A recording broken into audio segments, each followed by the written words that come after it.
Selamat malam Ibu Bapak Saudara-saudara yang dikasihi Tuhan. Kita masih bertemu di dalam syafaat malam. Cerita reflektif yang mendasari perenungan kita berjudul Biar Sama-sama Gila. Dikisahkan satu saat yang Maha Kuasa menyuruh memberitahukan umat manusia di muka bumi ini bahwa akan tiba waktunya Tuhan mengubah semua jenis air yang dapat diminum oleh manusia menjadi jenis baru yang kalau orang meminumnya akan menjadi gila. Nabi disuruh untuk memberitakan ini kemana-mana.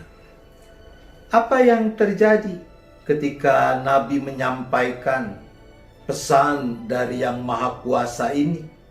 Oh, orang-orang menertawakan dia. Mereka mengatakan, orang gila, mana bisa air berubah menjadi seperti itu? Tidak mungkin. Tapi Nabi ini dia percaya.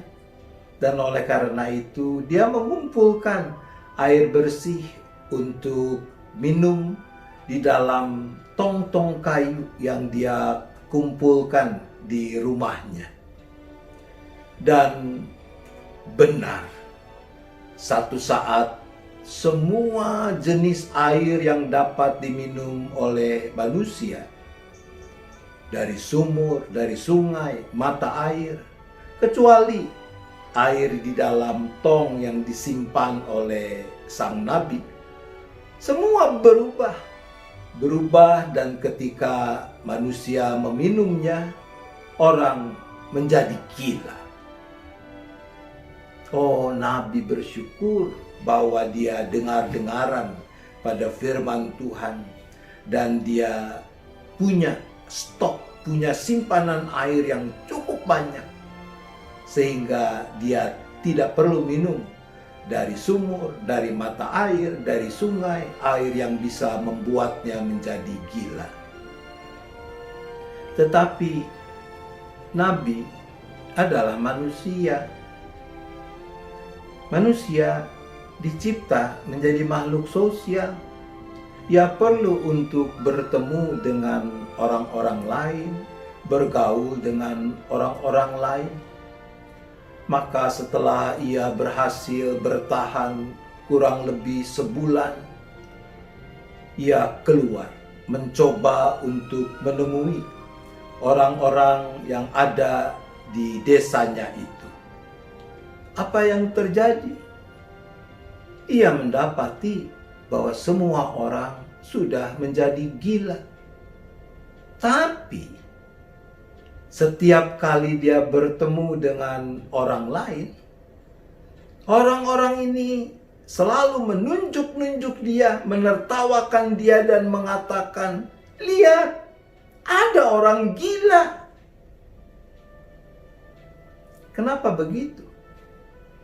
Itu satu kemungkinan yang sangat wajar. Kalau ada sekelompok, katakanlah 50 orang, 49 orang gila dan 1 orang waras, siapa yang akan menjadi gila? Yang waras itu yang dialami oleh Nabi. Maka dengan sedih dia pulang, dia mengurung diri di rumahnya. Bertahanlah dia kira-kira 2 minggu. Dia memutuskan untuk mencoba lagi bertemu dengan orang-orang di desanya itu. Tapi tidak ada perubahan. Justru dia makin digila-gilai. Bukan disukai. Tapi orang menertawakan dia. Orang menunjuk-nunjuk dia. Mereka mengatakan, ini orang gila itu kembali lagi. Dan seterusnya. Pulanglah Nabi. Kali ini dia bisa bertahan seminggu. Dia memutuskan untuk mencoba lagi. tapi makin parah. Dia makin diperlakukan sebagai orang gila. Nabi tidak tahan. Dia pulang ke rumah, dia mengambil kapak, lalu dia menghancurkan gentong-gentong kayu yang berisi air yang telah disimpannya itu. Setelah semua hancur, pergilah dia ke sumur terdekat. Dia menimba, lalu dia minum sambil dalam hati mengatakan, biar sama-sama gila.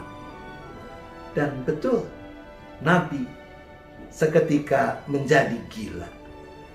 Tapi setelah dia menjadi gila, sama seperti orang-orang gila yang lain, tidak ada masalah. Karena ketika orang gila ketemu berkumpul dengan orang gila, semua seakan-akan menjadi waras. Ibu bapak saudara-saudaraku, di dalam perjalanan kehidupan kita sebagai orang Kristen yang bukan sekedar pemeluk agama Kristen, orang bisa mengalami rupa-rupa tekanan yang menjadi ujian terhadap imannya bagi kesetiaannya kepada Yesus Sang Kristus. Tidak sedikit orang yang tidak tahan terhadap tekanan yang dialaminya. Ada tekanan, ada orang yang mengalami tekanan dalam bentuk pilihan untuk hidup yang lebih aman dan lebih nyaman. Seorang teman yang pernah dinas di salah satu angkatan bercerita bahwa dari segi prestasi, dia sebenarnya sudah bisa mendapatkan pangkat kedudukan yang lebih tinggi. Tapi terhambat karena faktor keyakinan imannya. Pernah dia ditawari untuk mendapatkan pangkat jabatan yang lebih tinggi asal mau beralih kepercayaan. Dan teman kita dia menolak. Keyakinannya akan keselamatan di dalam Yesus lebih berharga ketimbang tambahan pangkat dan kedudukan. Itu tekanan jenis pertama. Esensinya adalah ujian dalam bentuk menjual iman agar hidup menjadi lebih aman, menjadi lebih nyaman. Belum sampai harus mempertaruhkan nyawa. Belum, cuma supaya hidup lebih nyaman, hidup lebih aman. Menyedihkan karena fakta menunjukkan bahwa ada juga orang-orang yang mengaku diri sebagai pengikut Kristus, tapi memilih ikut menjadi gila karena tekanan jenis pertama ini. Tapi ada yang lain. Ada yang memang mengalami tekanan yang memang betul-betul berat, pilihan antara hidup atau mati. Kita bersyukur dari kisah nyata para martir bahwa ada orang-orang yang bersedia tetap memelihara imannya di dalam Yesus, merawat kesetiaannya sekalipun harus membayar dengan nyawanya. Orang-orang yang memilih tetap waras di tengah lingkungan yang menggila, memilih untuk dianggap gila oleh orang-orang gila yang merasa diri waras. Tetap jujur di tengah lingkungan yang serba tidak jujur. Tetap benar di tengah lingkungan yang makin tidak benar. Tetap adil di tengah lingkungan yang diwarnai ketidakadilan. Semua itu bisa membuat kita seakan menjadi orang gila. Siapkah kita membayar harga kesetiaan kita, iman kita kepada Tuhan Yesus Kristus? Firman Tuhan di dalam Matius 5 ayat 10 sampai dengan ayat 12 menyatakan demikian. Berbahagialah orang yang dianiaya oleh sebab kebenaran, karena merekalah yang empunya kerajaan sorga. Berbahagialah kamu jika karena aku kamu dicela dan dianiaya, dan kepadamu difitnahkan segala yang jahat. Bersukacitalah dan bergembiralah, karena upahmu besar di sorga, sebab demikian juga telah dianiaya nabi-nabi yang sebelum kamu.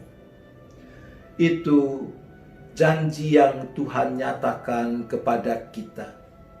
Kita yang menjadi siap, menjadi tetap waras di tengah-tengah kumpulan orang-orang gila, dan tidak ikut menjadi gila.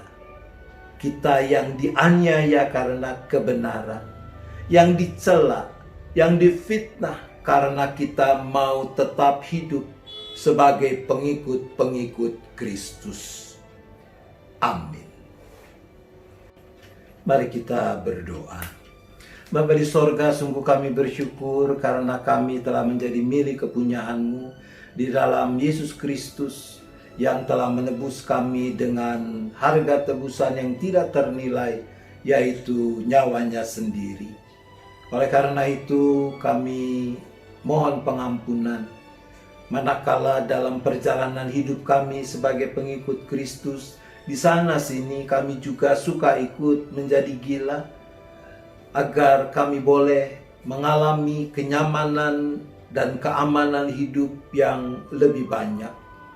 Oleh karena itu ya Bapa, kami juga mohon kiranya Tuhan sendirilah yang berkenan untuk meneguhkan iman, keteguhan hati dan pikiran, dan menambahkan kepada kami hikmat, agar kami mampu tetap memilih hanya apa yang berkenan kepada Tuhan, sekalipun berat konsekuensinya.